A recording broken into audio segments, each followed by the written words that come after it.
Hello everyone, myself R K Singh, your physics mentor at MMC.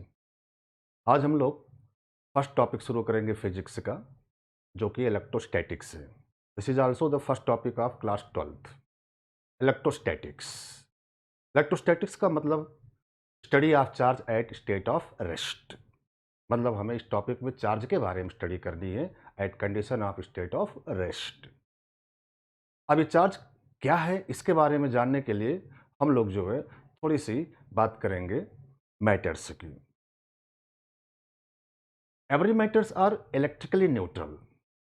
Every matters are electrically neutral. और जब matter की study की गई तो ये पाया गया कि मैटर्स जो होते हैं बहुत सारे एटम्स के कंपोजिशन से बने होते हैं।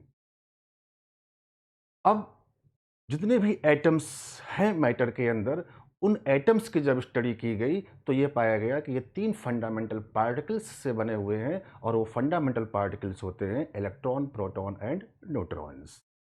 और जब इन इलेक्ट्रॉन, प्रोटॉन और न्यूट्रॉन्स की स्टडी की गई तो ये पाया गया कि इलेक्ट्रॉन और प्रोटॉन्स जो होते हैं वो इलेक्ट्रिकल और मैग्नेटिक इन्फ्लुएंस प्रोड्यूस करते हैं, बट न्यूट्रॉन्स जो है ऐसा कोई भी इन्फ्लुएंस प्रोड्यूस नहीं करता है। तो लोगों ने ये सोचा कि ऐसा क्या है कि इलेक्ट्रॉन और प्रोटॉन जो हैं इलेक्ट्रिकल और मैग्नेटिक इन्फ्लुएंस प्रोड्यूस कर रहे हैं, और न्यूट्रॉन जो है ऐसा कोई इन्फ्लुएंस प्रोड्यूस नहीं कर रहा है। तो नो डाउट इलेक्ट्रॉन और प्रोटॉन के पास न्यूट्रॉन से समथिंग डिफरेंट कोई प्रॉपर्टी होनी चाहिए। बस उसी प्रॉपर्टी को नाम दिया गया इलेक्ट्रिक चार्ज। बोला गया कि इलेक्ट्रॉन और प्रोटॉन के पास जो है चार्ज जैसी कोई एक प्रॉपर्टी होनी चाहिए जिसकी वजह से ये इलेक्ट्रिकल और मैग्नेटिक इन्फ्लुएंस प्रोड्यूस करते हैं। ये इलेक्ट्रिकल और मैग्नेटिक इन्फ्लुएंसेज क्या हैं ये हम लोग आगे डिस्कस करेंगे, बट यहां पर अपने को यह समझना है कि ओनली इलेक्ट्रॉन और प्रोटॉन ही इलेक्ट्रिकल और मैग्नेटिक इन्फ्लुएंस प्रोड्यूस करते हैं, न्यूट्रॉन नहीं करते हैं। इसीलिए बोला गया कि इलेक्ट्रॉन और प्रोटॉन के ऊपर कुछ ऐसी प्रॉपर्टी होनी चाहिए जो न्यूट्रॉन में नहीं है, and that property is called electric charge. एक नाम दिया गया, इसे हम लोग इलेक्ट्रिक चार्ज का नाम देते हैं। और उसी इलेक्ट्रिक चार्ज जो नाम दिया गया, उसी इलेक्ट्रिक चार्ज को हम लोग जो है इस टॉपिक में पढ़ने वाले हैं at the state of rest. Clear है? अब जब हम लोग एटम के स्ट्रक्चर की बात करते हैं, एटम के स्ट्रक्चर की बात करते हैं, तो ये देखा गया कि ये हमारे प्रोटॉन और इलेक्ट्रॉन्स जो होते हैं जिनके ऊपर चार्ज होते हैं, और ये जो न्यूट्रॉन्स हैं जिनके ऊपर चार्ज नहीं होता है। चार्ज नहीं होने का मतलब ये इलेक्ट्रिकल और मैग्नेटिक इन्फ्लुएंस प्रोड्यूस नहीं कर रहे हैं। इलेक्ट्रॉन और प्रोटॉन इलेक्ट्रिकल और मैग्नेटिक इन्फ्लुएंस प्रोड्यूस कर रहे हैं, मतलब उनके ऊपर चार्ज है। ये प्रॉपर्टी है, उसकी अपनी खुद की प्रॉपर्टी है जिसकी वजह से ये इन्फ्लुएंस प्रोड्यूस करते हैं। तो जब हम लोग एटम के स्ट्रक्चर की बात करते हैं तो उसमें यह पाया गया कि जो प्रोटॉन और न्यूट्रॉन्स हैं वो एटम्स के सेंट्रल कोर में पाए जाते हैं। कहां पर पाए जाते हैं? एटम्स के सेंट्रल कोर में पाए जाते हैं। और इलेक्ट्रॉन्स जो होते हैं उसी सेंट्रल कोर के चारों ओर रिवॉल्व करते हैं बहुत सारी अलग अलग डेफिनेट एनर्जी लेवल्स के ऑर्बिट्स में। ये सब हम लोग जो है एटम के स्ट्रक्चर में डिस्कस करते हैं, जो कि मॉडर्न फिजिक्स का टॉपिक है। उसे डिटेल में हम लोग वहां पर डिस्कस करेंगे, बट यहां पर अपने को बस केवल ये समझना है कि चार्ज को हम लोग डिफाइन कैसे करेंगे। ओके, तो देखा गया कि प्रोटॉन और न्यूट्रॉन जो हैं एटम के सेंट्रल कोर में हैं। उस सेंट्रल कोर को हम लोग न्यूक्लियस बोलते हैं, और इसी न्यूक्लियस के चारों ओर जो है हमारे इलेक्ट्रॉन बहुत सारी ऑर्बिट्स होती हैं जिनको हम लोग सेल्स भी बोलते हैं। K shell, L shell, M shell, N shell and so on. ऐसे बहुत सारे ऑर्बिट्स होते हैं सेंट्रल कोर यानी न्यूक्लियस के चारों ओर। उन्हीं ऑर्बिट्स में ये इलेक्ट्रॉन्स हमारे रिवॉल्व करते हैं। ऐसा देखा गया प्रैक्टिकली कि every matters are neutral at the normal state. It means net charge on the matter is zero.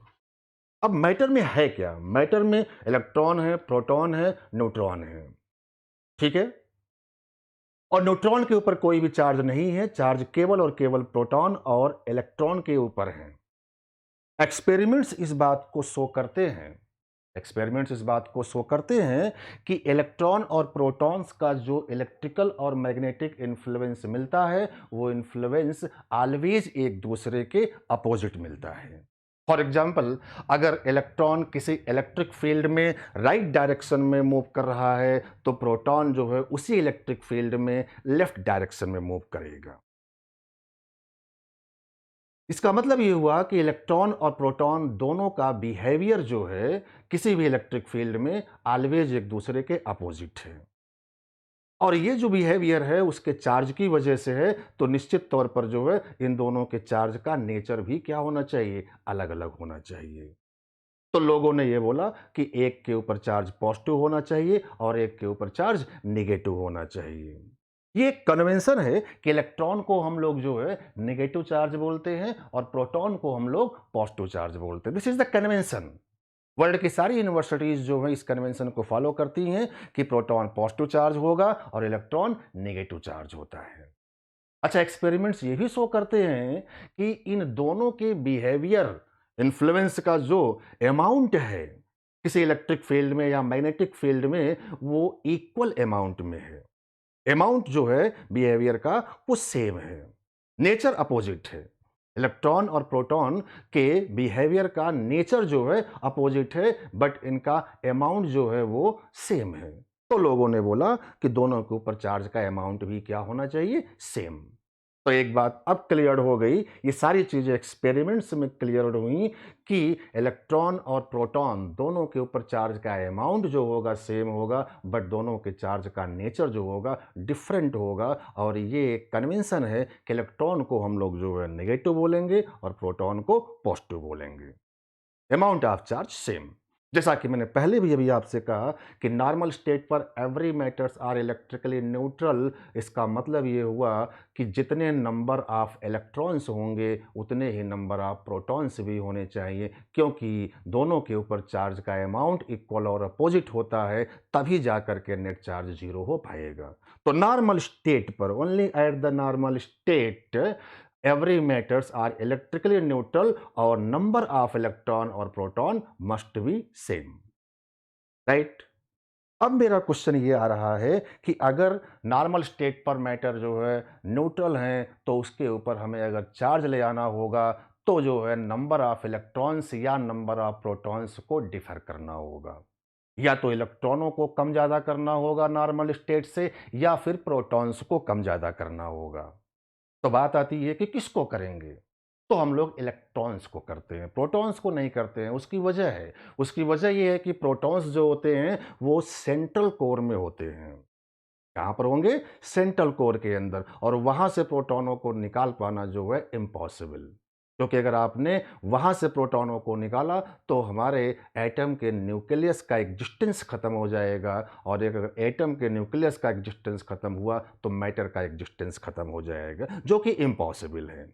It means protons को हम लोग डिस्टर्ब नहीं कर सकते हैं, ओनली इलेक्ट्रॉन्स को ही हम लोग कम या ज़्यादा कर सकते हैं। तो अब बात आती है कि कौन से इलेक्ट्रॉन्स को हम लोग कम ज़्यादा कर सकते हैं, क्योंकि ऐसे बहुत सारे इलेक्ट्रॉन्स हैं जो न्यूक्लियस के चारों ओर रिवॉल्व कर रहे हैं अलग अलग ऑर्बिट्स में, जिनको हम लोग सेल्स भी बोलते हैं, K shell, M shell, N shell. जैसा कि आप लोगों ने पढ़ा होगा केमिस्ट्री में कि अगर हम लोग किसी एटम के स्ट्रक्चर की बात करें तो एटम के स्ट्रक्चर में जो है, मान लें अगर ये न्यूक्लियस है, तो हमारे न्यूक्लियस के अंदर जो होगा वो प्रोटॉन होगा और न्यूट्रॉन होगा। इसके चारों ओर जो है बहुत सारी ऑर्बिट्स होंगी, जिन्हें हम लोग सेल्स भी बोलते हैं, और इन्हीं में इलेक्ट्रॉन्स हमारे जो हैं रिवॉल्व करते हैं न्यूक्लियस के चारों ओर। हर ऑर्बिट्स में नंबर ऑफ इलेक्ट्रॉन्स डिफरेंट होते हैं, तो ऐसे डिफरेंट जो है ऑर्बिट्स में जो है ये इलेक्ट्रॉन्स हमारे न्यूक्लियस के चारों ओर रिवॉल्व कर रहे हैं। सबसे ज्यादा बाउंडेड जो इलेक्ट्रॉन्स है वो न्यूक्लियस के क्लोजेस्ट ऑर्बिट वाले होते हैं। जैसे जैसे हम लोग न्यूक्लियस से दूर के ऑर्बिट्स में चलेंगे, जैसे जैसे आप न्यूक्लियस से दूर के ऑर्बिट्स में चलोगे, उनमें जो इलेक्ट्रॉन्स होंगे उनका बाउंडेशन जो होगा वो कम होगा। किस बात की बाउंडेशन? इलेक्ट्रॉन का न्यूक्लियस के चारों ओर रिवॉल्व करने का बाउंडेशन। बाउंडेशन जो है उनका कम होता जाएगा। इसका मतलब कि उनकी एनर्जी क्या होगी? बढ़ती जाएगी, because we know that stability is the inversely proportional to the energy. Stability is the inversely proportional to the energy. इसका मतलब कि ये आगे की ओर अगर हम लोग जा रहे हैं हायर वाले एनर्जी लेवल्स में, उनमें इलेक्ट्रॉनों के रहने की स्टेबिलिटी जो है कम होती जाएगी। सबसे आउटर मोस्ट में जो हमारे इलेक्ट्रॉन्स होते हैं, उनको हम बोलते हैं वैलेंस इलेक्ट्रॉन। कौन सा इलेक्ट्रॉन बोलोगे आप? Valence electron. और जितने भी नंबर ऑफ इलेक्ट्रॉन्स हमारे उस ऑर्बिट में रिवॉल्व करेंगे न्यूक्लियस के चारों ओर, उसी नंबर को ही हम लोग इस पर्टिकुलर एटम की वैलेंसी भी बोलते हैं। These are the valence electron. इनकी स्टेबिलिटी जो है बहुत कम होती है, हालांकि वो भी जो है इस न्यूक्लियस के बाउंडेशन में होते हैं। ऐसे बहुत सारे मैटर्स पाए गए हैं जिनके एटम्स में इस वैलेंस सेल के आगे भी सेल्स पाए जाते हैं, जिन्हें हम बोलते हैं कंडक्शन सेल। और उन सेल्स में भी इलेक्ट्रॉन्स होते हैं, और उन इलेक्ट्रॉनों को हम लोग कंडक्शन इलेक्ट्रॉन या फिर फ्री इलेक्ट्रॉन्स बोलते हैं। फ्री इलेक्ट्रॉन्स बोलते हैं। उनकी स्टेबिलिटी जो होती है बहुत ही कम होती है। उनकी एनर्जी जो होती है बहुत ही ज़्यादा होती है। वो हाईली एनर्जेटिक होते हैं। बेसिकली जो है वो थर्मल एनर्जी की वजह से जो है अपने उसी जो है ऑर्बिट में, जिसको कंडक्शन सेल हम लोग बोल रहे हैं, थर्मल एनर्जी की वजह से रैंडम मोशन करते हैं। These electrons are called the free electron. इनको आप बोलोगे फ्री इलेक्ट्रॉन, और इस सेल को हम लोग बोलते हैं conduction shell. This is called conduction shell. Clear है? अब जैसा कि मैंने आपसे पहले भी कहा कि नॉर्मल स्टेट पर every matters are electrically neutral, that is number of electron must be equal to number of proton. तभी जो है नेट चार्ज जीरो हो पाएगा, only at the normal state. हम चाहते हैं कि आइटम के मैटर्स के ऊपर जो है एक चार्ज आ जाए, चार्ज आइदर पॉजिटिव और नेगेटिव वाट एवर, कुछ भी एक चार्ज हम चाहते हैं कि उसके ऊपर आए, तो उसके लिए हमें जो है या तो प्रोटॉन या तो इलेक्ट्रॉन को चेंज करना होगा नॉर्मल स्टेट से। लेकिन प्रोटॉन को हम लोग नहीं कर सकते हैं क्योंकि वो न्यूक्लियस के अंदर है, उसको वहां से निकाल पाना इम्पॉसिबल। तो हम लोग चेंज किसको करेंगे? इलेक्ट्रॉनों को कम ज़्यादा कर सकते हैं। अब इनमें से बहुत सारे इलेक्ट्रॉन्स हैं अलग अलग ऑर्बिट्स में, अलग अलग एनर्जी लेवल्स में, तो उनमें से कौन से इलेक्ट्रॉन को हम लोग जो है डिस्टर्ब करेंगे? वो है conduction electron, that is free electron, क्योंकि उसकी स्टेबिलिटी जो है सबसे कम है। न्यूक्लियस के बाउंडेशन में वो नहीं होता है, वो रैंडम मोशन करता रहता है अपने जो है ऑर्बिट्स में due to the thermal energy. It is called free electrons. हम लोग सिर्फ और सिर्फ जो है उन्हीं को जो है वहां से हटा सकते हैं। तो देखिए, अगर नॉर्मल स्टेट से हम लोग जो है कुछ फ्री इलेक्ट्रॉनों को निकाल के बाहर कर दें, तो इसमें इलेक्ट्रॉनों की कमी हो जाएगी, प्रोटॉन्स ज़्यादा हो जाएंगे, तो इसके ऊपर चार्ज पॉजिटिव आएगा। और अगर नॉर्मल स्टेट से हम लोग कुछ इलेक्ट्रॉनों को ले आकर के इसमें डाल दें, फ्री इलेक्ट्रॉनों को ले आकर के डाल दें, तो इसमें इलेक्ट्रॉनों की जो है एक्सेस हो जाएगी, और तब जो इसके ऊपर चार्ज होगा वो नेगेटिव आ जाएगा। तो एक बात अपने को समझ में आ गई कि किसी बॉडी के ऊपर अगर चार्ज है, तो इसका मतलब ये है कि उस बॉडी के ऊपर जो है नंबर ऑफ फ्री इलेक्ट्रॉनों की नॉर्मल स्टेट से या तो एक्सेस होगी या तो डिफिशियंसी होगी। राइट? जैसा कि आपको हम यहां पर दिखा रहे हैं डेफिनेशन में। डेफिनेशन में आप देखिए साफ साफ इलेक्ट्रिक चार्ज के डेफिनेशन में मैंने आपके सामने यहां मेंशन किया है कि electric charge is the property of every matter by which electrical and magnetic influence is produced. ऐसा देखा गया कि जब किसी मैटर को इलेक्ट्रिक फील्ड के अंदर या मैग्नेटिक फील्ड के अंदर डाला जाता है, तो उसमें इलेक्ट्रिकल और मैग्नेटिक इन्फ्लुएंस प्रोड्यूस होते हैं। और ये क्यों होता है, इसी चीज़ को बोलने के लिए लोगों ने बोला कि उसके पास चार्ज जैसी कोई प्रॉपर्टी होनी चाहिए। तो it is the property, charge is the property of matter. Charge is the excess or deficiency of free electron from the normal state of the matter, जो अभी हम लोगों ने डिस्कस किया वो आपके सामने यहाँ पर है। If excess of free electron then the charge is negative, and if deficiency of free electron then charge is positive. Clear है पॉइंट्स? अब देखिए, चार्ज की कुछ प्रॉपर्टीज पर। ये प्रॉपर्टीज बहुत ही बेसिक प्रॉपर्टीज हैं, लेकिन आपको समझना होगा चार्ज की इन प्रॉपर्टीज के बारे में। तो charge is a scalar quantity. Scalar quantity ये है क्योंकि इसके पास सिर्फ और सिर्फ मैग्नीट्यूड होता है, कोई भी डायरेक्शन नहीं होती है। It is a scalar quantity. SI unit of charge is coulomb. Charge की एसआई यूनिट कूलम्ब होती है। CGS unit of charge is ईएसयू of charge. This is also called state coulomb. CGS unit को हम लोग state coulomb भी बोलते हैं। ईएसयू को हम लोग स्टेट कूलम्ब भी बोलते हैं। अच्छा, सीजीएस सिस्टम में charge is considered as the fundamental quantity, but in SI system it is considered as derived quantity. CGS system, centimetre gram second के सिस्टम में चार्ज को ही जो है फंडामेंटल क्वांटिटी माना गया था और करंट को जो है वहां पर डेराइव्ड क्वांटिटी माना गया था।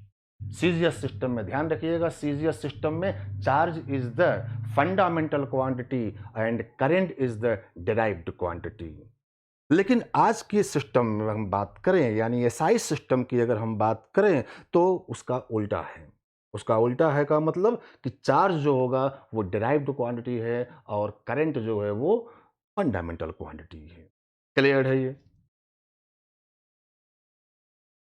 नेक्स्ट पॉइंट में देखिए, यूनिट की बात कर रहे हैं हम लोग। तो चार्ज की जो लार्जेस्ट यूनिट है, चार्ज की जो लार्जेस्ट यूनिट है, दिस इज फैराडे। ठीक है, चार्ज की लार्जेस्ट यूनिट फैराडे, और 1 Faraday is equal to approximate equal to 96500 coulomb. इतने कूलम्ब को हम लोग बोलेंगे 1 फैराडे। क्लियर है ये? Smallest unit of charge is Franklin. Franklin is the smallest unit of charge. ध्यान रखिएगा, Franklin is the name of a scientist. ठीक है, उन्हीं के नाम पर जो है चार्ज की स्मॉलेस्ट यूनिट रखी गई है, और जो है 1 कूलम्ब की वैल्यू जो है 3 × 10⁹ फ्रैंकलिन के इक्वल होती है। प्रॉपर्टी में अगले पॉइंट्स में आप देख रहे हैं, चार्ज दो नेचर में होते हैं, जैसा कि हमने आपको बताया अभी कि ये दो नेचर में क्यों होते हैं। क्योंकि इलेक्ट्रॉन और प्रोटॉन का बिहेवियर जो होता है एक दूसरे के अपोजिट होता है। इसी बिहेवियर को हम लोग डिस्कस करने के लिए बोलते हैं कि चार्ज के पास भी जो है दो प्रकार के नेचर होने चाहिए, एक पर पॉजिटिव और एक पर निगेटिव। नेक्स्ट पॉइंट में, like charges repel and unlike charges attract. यानी सिमिलर चार्ज जो होंगे उनके बीच में रिपल्सन होगा, और अपोजिट साइन के जो चार्ज होंगे उनके बीच में अट्रैक्शन होगा। Charge of an isolated system is conserved. Charge of an isolated system is conserved. Isolated system क्या है, इसको आपको समझना है। आइसोलेटेड सिस्टम का मतलब ये होता है, सपोज दैट अगर मैंने कोई एक बॉक्स लिया, उस बॉक्स के अंदर जो है मैंने दो ऑब्जेक्ट्स रख दिए हैं। ठीक है, अब उन दोनों ऑब्जेक्ट्स के बीच में जो भी इंटरेक्शन हो, वो इंटरेक्शन सिर्फ और सिर्फ उनके ही बीच में हो, बाहर ना हो। मतलब उनके बीच में से कोई भी चीज निकल करके बॉक्स के बाहर न आए, या बॉक्स के बाहर से कोई भी चीज निकल करके उनके अंदर न जाए, then we called both objects are the isolated system. जैसे मान लीजिए कि अगर मैं जो है इस बॉक्स में दो ऑब्जेक्ट्स ए और बी रखता हूं। क्लियर है ये? दोनों न्यूट्रल हैं, और हमने बोला कि ये बॉक्स जो है आइसोलेटेड सिस्टम हो गया है। This is isolated system.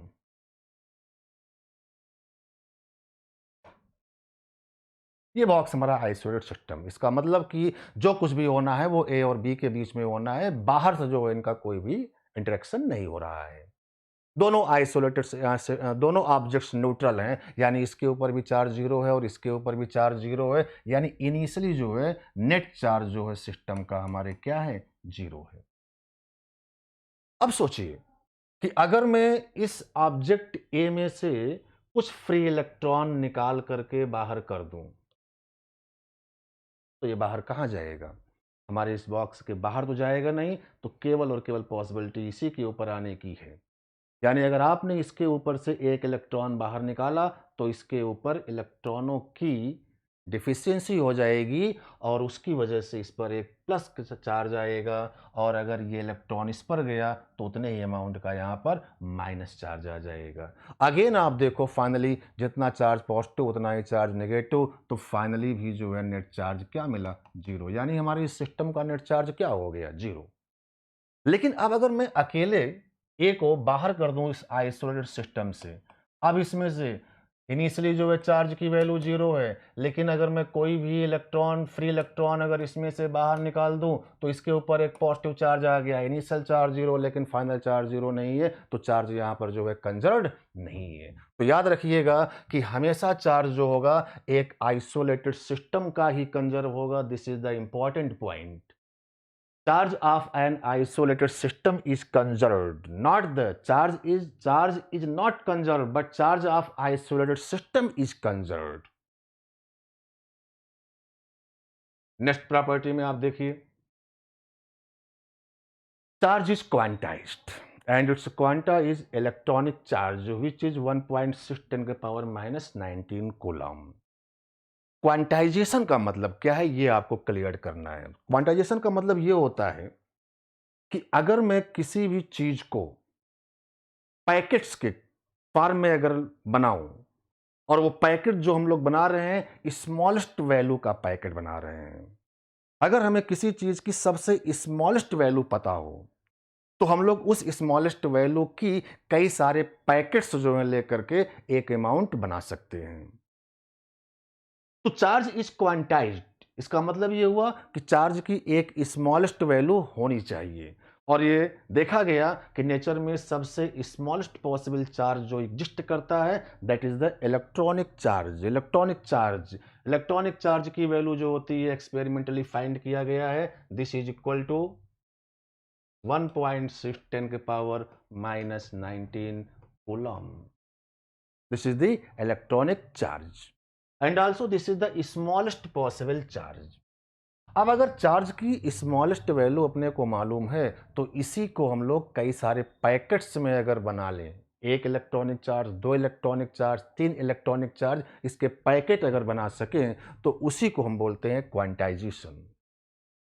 ठीक है, तो क्वांटाइजेशन का मतलब ये हुआ कि हम लोग जो है कोई किसी भी ऑब्जेक्ट के ऊपर जो चार्ज होगा इलेक्ट्रॉनिक चार्ज के कितने पैकेट्स लिए गए हैं ये बताना होगा। तो चलो, इलेक्ट्रॉनिक चार्ज का एक पैकेट लिया, इलेक्ट्रॉनिक चार्ज का दो पैकेट लिया, तीन पैकेट लिया, इसी को हम बोल रहे हैं क्वांटाइजेशन। यानी ऑब्जेक्ट के ऊपर जो चार्ज लिखा जाएगा this is equal to Q is equal to N into E. This is the quantization of charge. E is called quanta. E is the quanta जिसकी वैल्यू 1.6 10 के पावर माइनस 19 कूलम्ब है। N is the integer, N की value 0 1 2 3 4 and so on, कुछ भी ले सकते हैं हम लोग। केवल यही वो चार्ज होगा जो किसी भी ऑब्जेक्ट के ऊपर हो सकता है, इससे कम या ज्यादा चार्ज ऑब्जेक्ट के ऊपर पॉसिबल नहीं है। या तो 1 ई के बराबर चार्ज होगा, या 2 ई के बराबर चार्ज होगा, या 3 ई के बराबर चार्ज होगा एंड सो ऑन। किसी भी ऑब्जेक्ट के ऊपर यही चार्ज पॉसिबल है।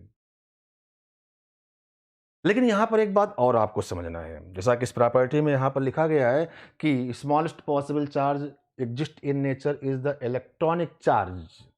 इलेक्ट्रॉनिक चार्ज से कम चार्ज नेचर में पॉसिबल नहीं है। लेकिन ऐसा देखा गया, प्रैक्टिकली फाइंड किया गया कि नेचर में क्वार्क्स भी एग्जिस्ट करते हैं। और क्वार्क्स वो होते हैं जिनके ऊपर चार्ज प्लस माइनस 2e/3 के इक्वल होता है। Plus minus 2e/3 is the electronic charge. ठीक है, तो कोई भी क्वार्क होगा उसके ऊपर या तो प्लस 2e/3 का चार्ज होगा या तो माइनस 2e/3 का चार्ज होगा। तो जाहिर सी बात है कि ये जो वैल्यू है वो e से कम है, 1.6 10 के पावर माइनस 19 कूलम्ब से कम है। तो अगर क्वार्क से भी एग्जिस्ट कर रहे हैं तो हम लोग फिर क्यों ऐसा बोल रहे हैं कि smallest possible charge in nature is the electronic charge e? क्योंकि इससे कम चार्ज तो क्वार्क के पास ये आ गया है। तो ये भी देखा गया कि क्वार्क्स ऑलवेज पेयर्स में एग्जिस्ट करते हैं। ठीक है, plus minus 2e/3 as well as e/3, ये भी क्वार्क्स के ऊपर चार्ज पाए गए। या तो क्वार्क्स के ऊपर 2e/3 का चार्ज होगा या फिर e/3 का चार्ज होगा। क्वार्क्स दो प्रकार के होते हैं, एक होता है 2e/3 का और एक होता है e/3 के चार्ज के अमाउंट का। और ये दोनों जो क्वार्क्स होते हैं अकेले कभी भी एग्जिस्ट नहीं करेंगे, ऑलवेज पेयर्स में एग्जिस्ट करेंगे। फॉर एग्जांपल, अगर एक क्वार्क 2e/3 का एग्जिस्ट किया तो निश्चित तौर पर इसके साथ e/3 वाला भी एग्जिस्ट करेगा। तो बताइए कि कुल चार्ज जो है मिलकर के कितना बना? तो this is equal to 2e/3 e/3, this is equal to 3e/3 means e। दो क्वार्क अगर 2e/3 के मिलेंगे तो पक्का दो क्वार्क e/3 वाले चार्ज के भी मिलेंगे, तो कुल जो चार्ज होगा वो आएगा 2e के इक्वल। तो आप देख सकते हैं कि सबसे स्मॉलेस्ट चार्ज कितना मिल रहा है, e। इसके बाद तीन क्वार्क उसके और तीन क्वार्क उसके अगर आएंगे तो 3e का चार्ज मिलेगा एंड सो ऑन। तो इसलिए हम बोलते हैं कि नेचर में smallest possible charge exist is electronic charge. लेकिन ध्यान रहे क्वार्क्स भी होते हैं, क्वार्क्स के ऊपर जो चार्ज होते हैं वो ये और ये यानी 2e/3 और e/3 के अमाउंट का चार्ज होगा। क्लियर है ये? अगले पॉइंट की बात करें अगर हम लोग,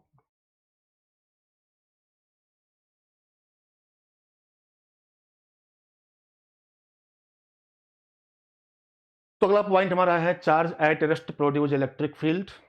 कोई भी चार्ज अगर स्टेट ऑफ रेस्ट पर होगा तो वो इलेक्ट्रिक फील्ड प्रोड्यूस करेगा। At state of motion without acceleration, मतलब कि यूनिफॉर्म मोशन हो, उसमें एक्सेलरेशन ना हो, वेलोसिटी कांस्टेंट हो, तब जो है वो इलेक्ट्रिक फील्ड के साथ साथ मैग्नेटिक फील्ड भी प्रोड्यूस करेगा। और अगर ये एक्सेलरेटिंग मोशन कर रहा होगा, इसकी वेलोसिटी चेंज हो रही होगी, चार्ज अगर किसी एक्सेलरेटिंग मोशन में हो तो वो electric field, magnetic field as well as electromagnetic radiation भी प्रोड्यूस करेगा। वहां पर एनर्जी का रेडिएशन भी होता है जो कि इलेक्ट्रोमैग्नेटिक नेचर में होती है। क्लियर है ये? नेक्स्ट पॉइंट में चार्ज इज इनवेरिएंट। इनवेरिएंट का मतलब होता है velocity independent. Velocity independent charge जो है वेलोसिटी से इंडिपेंडेंट है, यानी कि अगर कोई भी चार्ज रेस्ट पर है तो मोशन होगा तो उसका अमाउंट ऑफ चार्ज जो है चेंज नहीं होगा। अगर ये रेस्ट पर चार्ज है क्यू तो मोशन में भी चार्ज होगा क्यू के अमाउंट का, यानी कि ये इनवेरिएंट है, वेलोसिटी से इंडिपेंडेंट होता है। लेकिन मास के साथ में ऐसा नहीं होता है, मास वेरिएंट होता है। आप लोग एक फार्मूला पढ़े होंगे, m is equal to M naught under root 1 - v² / c। v is the velocity, c is the speed of light। m is equal to m naught upon under root 1 - v² / c। अगर हम लोग किसी भी object की velocity को बढ़ाते जाएं तो उसका मास भी जो है बढ़ता जाएगा। एम नॉट को बोलते हैं रेस्ट मास। इट मींस कि ऑब्जेक्ट की वेलोसिटी के बढ़ने पर ऑब्जेक्ट का मास इंक्रीज करेगा लेकिन उसका चार्ज जो है चेंज नहीं होगा। इसीलिए हम बोलते हैं कि चार्ज इज इनवेरिएंट, बट ध्यान रहे mass is variant. Next property में देखिए, charge always exist with mass but converse is not true. Converse is not true का मतलब, अगर मास है तो चार्ज का होना कंपलसरी नहीं है, लेकिन अगर चार्ज होगा तो मास का होना कंपलसरी है। ऐसा क्यों भाई? सिंपल सी बात है, क्योंकि हम लोगों ने अभी डिस्कस किया कि जो चार्ज की रिस्पॉन्सिबिलिटी है वो सिर्फ और सिर्फ किसकी है? इलेक्ट्रॉनों की। किसकी रिस्पॉन्सिबिलिटी है? इलेक्ट्रॉनों की। Charge is the excess or deficiency of free electrons from normal state. अगर हम लोग किसी भी मैटर के नॉर्मल स्टेट से फ्री इलेक्ट्रॉनों की एक्सेस या डिफिशियंसी करेंगे तो उसके ऊपर चार्ज आएगा। इट मींस फ्री इलेक्ट्रॉन्स ही जो है चार्ज की रिस्पॉन्सिबिलिटी लेते हैं। अब इलेक्ट्रॉन के बारे में हम लोग जानते हैं कि उसका अपना एक मास भी होता है। अगर हम लोग कहीं पर भी चार्ज रखेंगे मतलब कि इलेक्ट्रॉन वहां पर जो है या तो कम होगा या तो ज़्यादा होगा, मतलब कि वहां पर मास का होना कंपलसरी है, क्योंकि ये चार्ज इज बेसिकली इलेक्ट्रॉन्स और इलेक्ट्रॉन के पास मास है तो चार्ज का होना कंपलसरी है। इसीलिए हम बोल रहे हैं कि charge always exist with mass but converse is not true. मतलब अगर मास है तो चार्ज का होना कंपलसरी नहीं है। इस एग्जाम्पल के तौर पर देखते हैं। मान लीजिए, सपोज दैट सपोज दैट कि ये हमारा एक ऑब्जेक्ट है जिसके ऊपर चार्ज 0 है, कोई भी चार्ज नहीं, न्यूट्रल है, और मास इसका जो है m0 ले लिया। क्लियर? अब मैंने इसी ऑब्जेक्ट के ऊपर पॉजिटिव चार्ज ले आ दिया, इसी ऑब्जेक्ट के ऊपर पॉजिटिव चार्ज ले आ दिया। अब मैंने बोला कि हमारे इस ऑब्जेक्ट का मास m हो गया। तो आपको यह बताना है कि m is greater than m0, m is less than m0, m is equal to m0, can not be say, मतलब कि कुछ भी नहीं कह सकते हैं। ये आपके सामने 4 ऑप्शंस अगर हैं तो आपको आइडेंटिफाई करते हैं। तो सिंपल सी बात देखिए, इनिशियली जो है इसका मास m0 था, ये बोला गया चार्ज की वैल्यू 0। चार्ज की वैल्यू 0 का मतलब इसके ऊपर जितने नंबर ऑफ इलेक्ट्रॉन्स हैं उतने नंबर ऑफ प्रोटॉन्स भी हैं। अब हमने जो है इसके ऊपर चार्ज पॉजिटिव क्रिएट कर दिया। चार्ज पॉजिटिव क्रिएट करने का मतलब क्या है भाई? सिंपल सी बात यार कि इसके ऊपर पॉजिटिव चार्ज तभी आएगा जब इलेक्ट्रॉन क्या हुए होंगे? निकाले गए होंगे। फ्री इलेक्ट्रॉन्स जो है यहां से निकाले गए होंगे। अच्छा भाई, अगर फ्री इलेक्ट्रॉन निकाले गए होंगे तो क्या वो अपने साथ मास लेके निकला होगा? बिल्कुल मास लेके निकला होगा। यानी कि हमारे इस ऑब्जेक्ट में से इलेक्ट्रॉन निकलेंगे तभी पॉजिटिव चार्ज आएगा, और इलेक्ट्रॉन निकलेंगे तो वो अपने साथ मास भी लेकर निकलेगा, क्योंकि इलेक्ट्रॉन जो है ऑलवेज एग्जिस्ट विथ मास। तो मास निकल जाने के बाद ये स्ट्रक्चर बना है, तो बोलो कि मास कम हो गया, यानी आंसर क्या बना? Less than m0। अच्छा, अगर इसी के ऊपर नेगेटिव चार्ज होता, क्वेश्चन में अगर बोल दे कि अगर मैंने इसके ऊपर नेगेटिव चार्ज जो है क्रिएट कर दिया, तो अब ऑप्शन जो बनेगा दैट इज इलेक्ट्रॉन्स एक्सेस हो गए हैं, मतलब बाहर से इलेक्ट्रॉन इसके ऊपर आए हैं तो मास भी आ गया होगा। In that case answer is this. तब आंसर ये हो जाएगा, राइट? अब यहां पर इस न्यूमेरिकल वैल्यूज भी हम लोग कैलकुलेट कर सकते हैं। सपोज दैट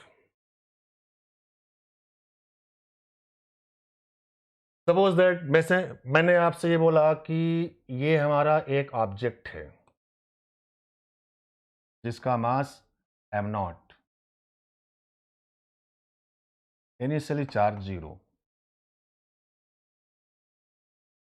मैंने ये बोला कि इस ऑब्जेक्ट के ऊपर, उसी ऑब्जेक्ट के ऊपर प्लस क्यू के अमाउंट का चार्ज आ गया। कितने अमाउंट का चार्ज आ गया? प्लस क्यू के अमाउंट का चार्ज आ गया। तब जो है इसके ऊपर प्लस क्यू के अमाउंट का चार्ज आने के बाद जो मास होगा वो क्या होगा? तो बिल्कुल निकाल सकते हैं। क्वांटाइजेशन ऑफ चार्ज पे आ जाओ। क्वांटाइजेशन ऑफ चार्ज के ऊपर आ जाएं तो हम लोग फाइंड कर सकते हैं कि अगर इसके ऊपर चार्ज क्यू है तो कितने नंबर ऑफ इलेक्ट्रॉन्स यहाँ से निकाले गए होंगे। हमारे इस ऑब्जेक्ट्स में से इलेक्ट्रॉन निकलने के बाद ही ये जो है पॉजिटिव चार्ज आएगा, तो हम बता सकते हैं कि कितने नंबर ऑफ इलेक्ट्रॉन्स निकाले गए होंगे। Q equal to N into E. N की वैल्यू आ गई Q by E. Q by E is the number of electrons removed. हमारे इस ऑब्जेक्ट्स में से इतने नंबर ऑफ इलेक्ट्रॉन्स रिमूव करेंगे तब Q के अमाउंट का चार्ज आएगा। अब जब नंबर ऑफ इलेक्ट्रॉन्स रिमूव्ड हमें फाइंड हो गए तो ये बता सकते हैं कि कितना मास निकला होगा। तो कितना मास निकला होगा वो हम लोग लिख सकते हैं, mass of electron into number of electron removed. इतने अमाउंट का मास जो है इसमें से निकला होगा, तो जो इसकी वैल्यू होगी वो हम लोग बता सकते हैं, this is m0 minus of n into M E, right? और n की वैल्यू जो है q बाई ई, यानी our answer is comes out m0 minus of n is equal to q by E into M E. M E is the electronic mass. Me is what? Electronic mass. Clear है ये? Next property पे आप आ जाओ, देखो इसमें क्या है।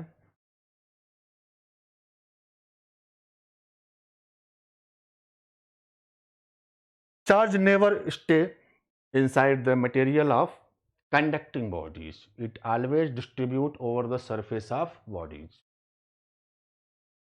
कोई भी मेटेलिक बॉडी हो, कंडक्टिंग बॉडी हो, कंडक्टिंग बॉडीज वो होती हैं जो कि मेटल की होती हैं, इसलिए हम लोग उनको मेटेलिक बॉडीज भी बोलेंगे। जितनी भी मेटेलिक बॉडीज होते हैं उनके मटेरियल के अंदर कभी भी कोई भी चार्ज एग्जिस्ट नहीं करेगा। क्यों एग्जिस्ट नहीं करेगा इसको हम लोग नेक्स्ट टॉपिक में डिस्कस करेंगे, लेकिन यहां पर आपको यह समझना है कि अगर इनसाइड मटेरियल वो एग्जिस्ट नहीं करेगा तो कहां पे आएगा, उसके सरफेस पे आएगा। अब सरफेस पर वो कैसे आता है वो भी आपको यहां समझना है। तो मान लो कि अगर ये एक मेटेलिक बॉडी है और अगर मैं इसको कोई चार्ज सप्लाई कर दूं, चलो हमने इसको प्लस क्यू के अमाउंट का चार्ज सप्लाई कर दिया, क्लियर है ये? तो ये चार्ज जो है इसके अंदर कभी भी स्टे नहीं करेगा, मटेरियल के अंदर स्टे नहीं करेगा, इसके सरफेस पर ही स्टे करेगा। लेकिन कैसे स्टे करेगा वो आपको समझना है, यूनिफॉर्मली या फिर नॉन यूनिफॉर्मली, यही आपको समझना है। तो याद रखिएगा कि इसके सरफेस पर जो चार्ज की डेंसिटी होती है sigma, sigma is the surface charge density, this is inversely proportional to radius of curvature of the surface. मतलब हमारे इसके सरफेस का जहां पर रेडियस ऑफ कर्वेचर कम होगा वहां पर चार्ज डेंसिटी क्या होगी, ज्यादा होगी। इस प्रकार से मेटेलिक ऑब्जेक्ट्स के ऊपर चार्ज का डिस्ट्रीब्यूशन होगा। ये सब प्रॉपर्टीज हैं इलेक्ट्रिक चार्ज की। नेक्स्ट पॉइंट में, charge is measured by an instrument called the gold leaf electroscope. तो ये सिंपल एक इंस्ट्रूमेंट है गोल्ड लीफ, इसके बारे में हम लोग आगे डिस्कस करेंगे, जिसकी वजह से हम लोग किसी भी बॉडी के ऊपर कितने अमाउंट का चार्ज है वो कैलकुलेट कर सकते हैं। ठीक है, नेक्स्ट क्लास में हम लोग जो है इसके आगे कंटिन्यू करेंगे और उसमें हम लोग इस बात पर डिस्कशन करेंगे कि कैसे किसी भी ऑब्जेक्ट को हम लोग इलेक्ट्रीफाई करते हैं। जैसा कि मैंने अभी आपको यहां पर बताया कि नॉर्मल स्टेट से इलेक्ट्रॉनों की, फ्री इलेक्ट्रॉनों की access or deficiency he electric charge है। तो अगले लेक्चर में हम लोग अब डिस्कस करेंगे कि कैसे हम लोग नॉर्मल स्टेट से जो है इलेक्ट्रॉनों की एक्सेस और डिफिशियंसी करते हैं। ठीक है, मतलब इलेक्ट्रीफाई कैसे करना है। तो इसके कुछ मैकेनिज्म्स हैं, उन पर हम लोग डिस्कशन करेंगे। Okay, thank you.